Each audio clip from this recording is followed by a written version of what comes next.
អនុញ្ញាតជំរាបសួរពុកម៉ែបងប្អូនទាំងអស់គ្នាថ្ងៃនេះខ្ញុំធ្វើការថតវីដេអូផ្ដាច់នៅវីដេអូនៃគម្រោងមួយឈ្មោះគម្រោងទីក្រុងពាណិជ្ជកម្មភ្នំតូចដែលមានទីតាំងទៅនៅឃុំភ្នំតូចនៅផ្លូវ51ផងដែរនេះគឺជាទស្សនវិជ្ជាទាំងមូលតែម្ដងអំពីគម្រោងបាទដីឡូដែលមានសក្តានុពលស្រាប់ហ្នឹងហើយមានការអភិវឌ្ឍស្រាប់ផងដែរបាទនៅក្នុងនេះគឺមានរៀបចំប្រព័ន្ធលូប្រព័ន្ធភ្លើងនិងប្រព័ន្ធផ្លូវផងដែរបាទនៅក្នុងនេះស្អាតមែនទែនពិតជាអស្ចារ្យមែនគម្រោងនេះគឺចាក់ដីស្មើបានល្អបាទស្មើនឹងខ្នល់បាទបងប្អូនអាចចាប់អារម្មណ៍អាចធ្វើការ call ឬក៏ទម្លាក់លេខទូរស័ព្ទមើលនេះបាទហើយនេះគឺជាផ្ទះអតិថិជនដែលទិញនៅដីនៅគម្រោង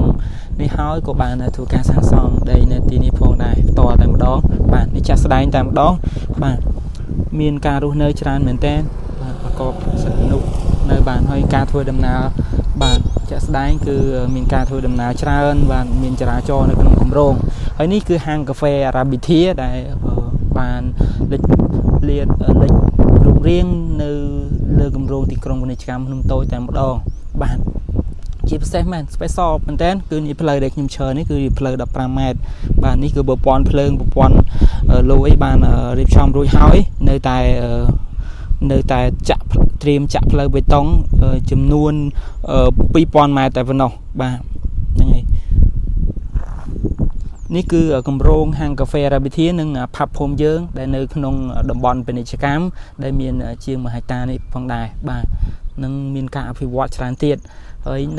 នៅក្នុងនេះគឺងាយស្រួលទេបងប្អូនមានត្រឹមតែមួយខែ150បាទនឹងខ្លាចទៅជាម្ចាស់កម្មសិទ្ធិដី